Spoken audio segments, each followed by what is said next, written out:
Before you head into cybersecurity, let me just be blunt. People tend to look at it as, okay, you're just going to sit down in front of your laptop, you're trying to break into NASA or something, and you're typing so much on your laptop. But meanwhile, your CCTV camera at home, your smart TV, these things are all connected to the internet, and that's a way for people to get access to your network. Emmanuel is an ethical hacker and cybersecurity instructor. In this video, we talk about what you need to know before getting into cybersecurity. Hi guys, my name is Emmanuel Inwesi, and I'm the founder of Cyber4.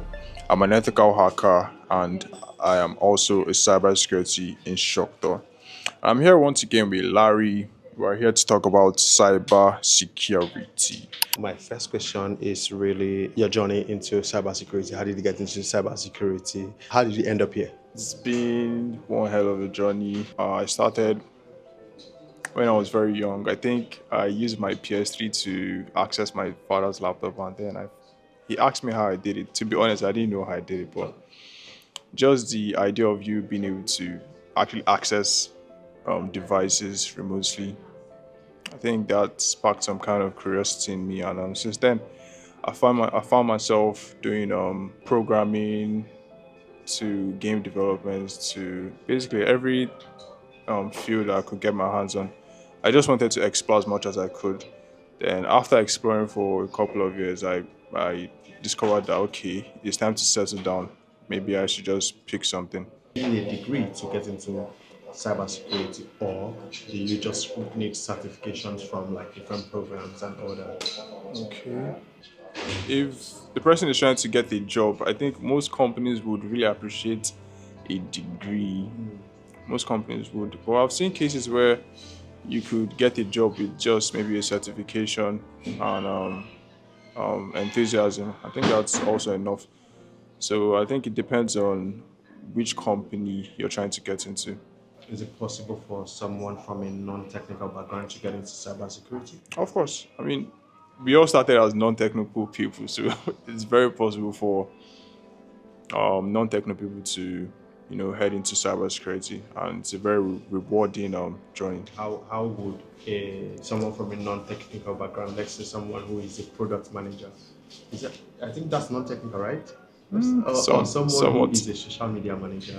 Okay. The most non-technical. How would that person navigate, or even a fresher, how would that person navigate getting into cybersecurity? Okay, so before you head into cybersecurity, let me just be blunt as much as I can. Before you head into cybersecurity, you have to learn a bit of networking. You have to also learn a bit of operating systems, and I think with those two, you're actually good to go. Then you also really need passion, because once you're in cybersecurity, you just tend to realize that you're a lifelong learner. You keep on learning as technology keeps on evolving. You also have to up your knowledge and stay with the trend. So we find ourselves continually learning and learning. So with the right amount of passion and those few foundational knowledge, you should do well. If you were to give advice to someone who wants to get into cybersecurity in 2025, like what would you advise? How would you navigate that? Follow us on all our pages, Cyber4, first of all, because we create nice content, first of all. Then we also offer courses for those who are non-technical. If you're looking, at coming into cybersecurity, you could reach out to us on any of our pages, and we offer courses that, should I call them entry-level courses, but introductory level courses, and I think they would really help you out. What are common misconceptions that people have about cybersecurity? I think the most common is people tend to look at it as, okay, you're just going to sit down in front of your laptop, you're trying to break into maybe NASA or something, and you're typing so much on your laptop. But meanwhile, cybersecurity, I think it's more like, okay, let me be specific. Ethical hacking is more like a game of chess. You know how this works, you know how that works. Your enemy also know how this works and how that works. It's just who can outsmart the other person. That's basically hacking. So it's very enjoyable. I mean, to me, with the right amount of passion, you find out that, okay, it's actually very fun. The misconception is that Cybersecurity involves only the technical aspects. There's a whole lot of non-technical things that you find yourself doing, from reading emotions to manipulating emotions. So yeah, that's I think that's all. What about cybersecurity boot camps? Because it's something I see a lot. Do you are they worth it, and what is the value of attending cybersecurity boot camp? I'll say it's very worth it. I mean, from the few people I've met, few people I've trained, we met at the boot camps, and yeah, their experience so far has been very rewarding for them. So I'd say it's a good step. You network with like-minded people. I mean, you get to learn from other people. I myself, I learn from people I teach as well. So yeah, it's an opportunity to meet people who are like-minded. So yeah, it's a very good start. What are trends or things you think would be very valuable in the cybersecurity space in 2025? I know some places at Lagos now they have started using all these smart homes and smart devices. Yeah, I think that might start trending soon because all those things are like attack entry points. I'm trying my best not to start explaining things here, but your CCTV camera at home, your smart TV, these things are all connected to the internet, and that's a way for people to get access to your network. So What is one advice for non-cybersecurity professionals to stay security conscious um, on their own end, especially like with the rise of AI, with the rise of access to information, and how you know how social engineering works, where we put out all our content out there online. What is your advice for people to stay that help stay more security conscious? okay, that's a very very good question. My advice would be there's a concept in cloud security called zero trust. Zero trust, and it's the whole point of zero trust is that you have to verify every single time. You have to verify every single time, regardless of who the person is to you, regardless of who what the device is to you. Basically, you just verify at every moment. Just continue to verify. Zero trust is, I think, it never fails. Zero trust, it never fails. For example, if we happen to talk on a daily basis and we converse on WhatsApp, after every text, I have to make sure you're who you say you are. That's basically zero trust. Well, yeah, you can chip that into your daily life. And yeah, that's it. What's the best advice, piece of advice you've gotten from a mentor or someone you look up to? Someone look up to yourself. Put yourself out there. Yeah, I agree to that one. Put yourself out there. Why?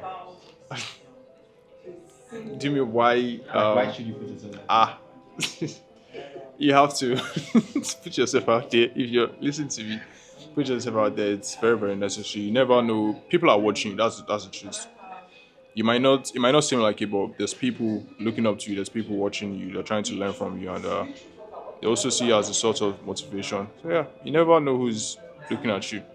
Just put yourself out there. would you say that's your one piece of advice to anyone who is learning from you or looking at you in terms of content? Is that your one piece of advice? Yes, showcase your skills. Showcase your skills as much as you can. Share your journey, and yeah, that will really do you good. Okay, last question. Tell me about the work you do at Cyber for All. Okay, hey, I create content, easy to understand content. I also manage my team. I reach out to people, stakeholders. I have fun, to be honest. I talk to my community guys, make sure they're doing okay. You know, I try to instigate conversations, try to learn from people, also try to give back to the community. Basically, it's been fun so far. I won't really consider it as work, but yeah, Yeah. that's So what do you guys do? Cyber for All, what do you guys do? so we right now we are into training and awareness, and we believe that every single person, regardless of your background, regardless of who you are, you should have access to the right amount of knowledge you need to survive in our digital world today. From your CEO to CFO to the regular tech guys, and everybody should have access to your grandmother, to your grandparents. Yes, because you're receiving calls. How do I do Sure. this? How do I do that? Yeah. So believe everyone, regardless of who you are, should have access to the right amount of knowledge they need. Thank you so much, Emmanuel. This was a really fun conversation, and I like the part about being security conscious. I feel like it's something that we all need to be very conscious of. It's certainly like with phishing emails and like XMS and all that. But then I really think like with social engineering, where we get to share different details like our date of birth or mother's middle name randomly on Twitter. I which I think is a bad idea.